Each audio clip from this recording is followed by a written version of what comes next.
just too frustrating, and you tell me over and over and over again, my friend, I don't believe we're on the eve of destruction. And when you have a federal government and a president who's decided his mission is to disrupt people's lives and create chaos and uncertainty, it makes the function of what I believe deeply in, a government by and for the people, very, very difficult. And I know this is the senior caucus, so it's okay if I use a lot of swear words, but some media's here, so I'm going to try not to swear too much. But you know, as an Irish woman who's lived a lot of life, there's a lot of swear words in me. And I use them liberally when I'm not at a microphone, let me tell you.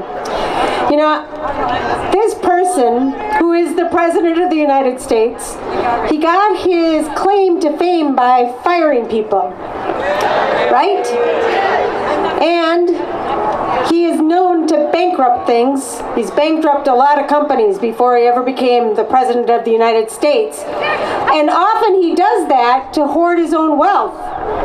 He was born with a golden fork in his mouth, and he's using that golden fork now to shovel the resources of our country that are meant for us into the pockets of the very wealthy, with tax cuts that come at the expense, and you've seen that resolution coming from Congress, $880 billion that the Republicans who represent Minnesota, they voted for it, $880 billion. That's coming at medical assistance, that's coming at Social Security, that's coming at Medicare, and he's washing his hands of it because he doesn't really give a damn. Yeah. We do. The people inside this building and my colleagues in the DFL caucus who are in there right now debating a bill, we do. And we understand we've got a couple of jobs to do. Thank you. That's right, we do. We care about Minnesota, we care about each other, we care about our future, and we care about our care. So we're going to do the job we have to do to balance this budget, because that's the job in front of us. But know that we understand that if that Congress, that feckless Congress who's giving up their power to an executive, if they do what he says they should do and they start to hurt Minnesotans, we're going to be back in this building again. We have to come back in this building again. Because we are not going to stand as we watch Minnesotans suffer because of a kind of politics that is no longer about us. And I don't even think it's an American kind of politics. It's not.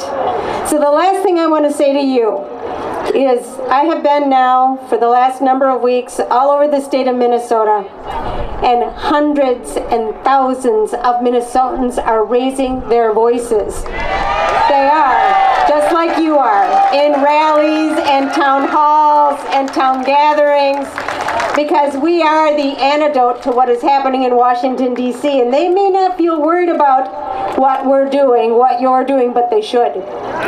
Because the power of our government rests with us. So I am so glad to see you today, and I am glad to feel your fight. And know I have the same fight, and I hope you feel mine.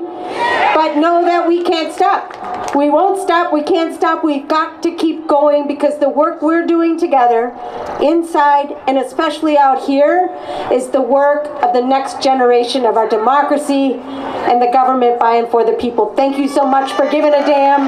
Thank you so much for being here. Let's keep up the fight. I'll see you soon.